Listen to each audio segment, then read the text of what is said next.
Apa sih pengertian dari akhlak? Akhlak adalah tingkah laku seseorang yang didorong oleh suatu keinginan secara mendasar untuk melakukan suatu tindakan atau suatu perbuatan. Adapun akhlak pribadi itu sendiri ialah sikap seseorang terhadap dirinya sendiri atau pribadinya, baik itu sifatnya jasmani ataupun rohani. Akhlak pribadi itu sendiri dibagi menjadi berbagai macam. Yang pertama yaitu sidik. Sidik yang artinya jujur atau benar. Kita sebagai manusia yang hidup di lingkup sosial atau berdampingan dengan manusia lain, dengan orang lain, kita harus bisa menerapkan sifat sidik, yaitu jujur. Baik itu jujur dalam berkata maupun bertingkah laku. Contoh sikap jujur yang bisa kita terapkan di kampus, karena kita sebagai mahasiswa, kita ambil contoh sikap jujur yang bisa kita terapkan di kampus, yaitu salah satunya dengan cara mengerjakan soal dengan jujur, tidak membuka buku, tidak membuka Google, tidak berdiskusi dengan teman yang lainnya. Itu karena sering kita temui bahwa banyak mahasiswa yang masih kurang jujur dalam mengerjakan tugas. Yang kedua yaitu amanah. Amanah adalah sikap dapat dipercaya. Kita sebagai manusia juga harus bisa menjalankan amanah tersebut sebagai sikap atau tanggung jawab kita. Sebagai contohnya, ketika kita mengetahui aib seseorang, maka simpanlah aib tersebut dengan baik. Jangan dibicarakan kepada orang lain, jangan dibuat bahan omongan atau gibah.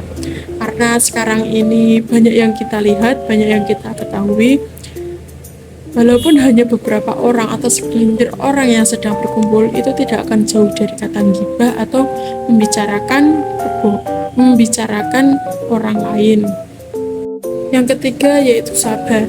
Sabar adalah suatu sikap menahan emosi, menahan keinginan, serta mampu bertahan dalam situasi yang sulit tanpa banyak mengeluh. Contohnya sabar menghadapi musibah, seperti halnya ketika kita diberi musibah oleh Tuhan kita dapat menerima musibah tersebut dengan lapang dada, menerima dengan ikhlas, kemudian menahan diri saat emosi, tidak meluap-luap agar tidak berlebihan ketika beremosi, karena itu akan ada penyesalan di akhirnya. Yang keempat yaitu mempunyai rasa malu. Kenapa setiap orang harus memiliki rasa malu? Karena jika seseorang memiliki rasa malu, maka dia bisa menahan diri agar tidak bertindak semena-mena, tidak bertindak asal-asalan. Contohnya, kita akan memiliki rasa malu ketika kita tidak berpakaian sopan, tidak menggunakan pakaian yang tertutup. Terus kemudian di lingkup sekolah atau di lingkup kampus, kita akan malu ketika tidak mengerjakan tugas, kita tidak mengumpulkan tugas tepat waktu, tidak datang terlambat. Itu kita akan malu jika kita memiliki rasa malu. Yang kelima yaitu pemaaf. Seseorang yang memiliki sifat pemaaf akan dimudahkan segala urusannya dan mendatangkan kebaikan. Oleh karena itu, kita sebagai manusia, kita sebagai seseorang yang hidup bersosial, hidup berdampingan dengan orang lain, dengan makhluk lain, kita harus saling memaafkan. Kita harus bisa menerapkan sifat pemaaf itu ke dalam diri kita sendiri. Ketika kita melakukan kesalahan, baik yang disengaja maupun tidak disengaja, kita wajib meminta maaf kepada orang tersebut. Begitupun juga ketika ada seseorang yang minta maaf kepada kita wajib memaafkannya. Karena ya sekali lagi kita hidup di lingkungan sosial.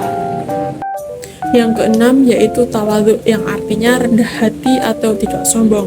Dengan kita memiliki sikap tawadhu tersebut, kita akan senantiasa merendahkan diri kita kepada Tuhan kita dan tidak akan berbuat semena-mena atau memandang remeh orang lain. Contohnya yaitu kita tidak menyombongkan apa yang kita punya, tidak egois, mau menerima saran dan kritik dari orang lain, dan tidak memilih-milih dalam pergaulan. Faktor-faktor yang berpengaruh terhadap akhlak.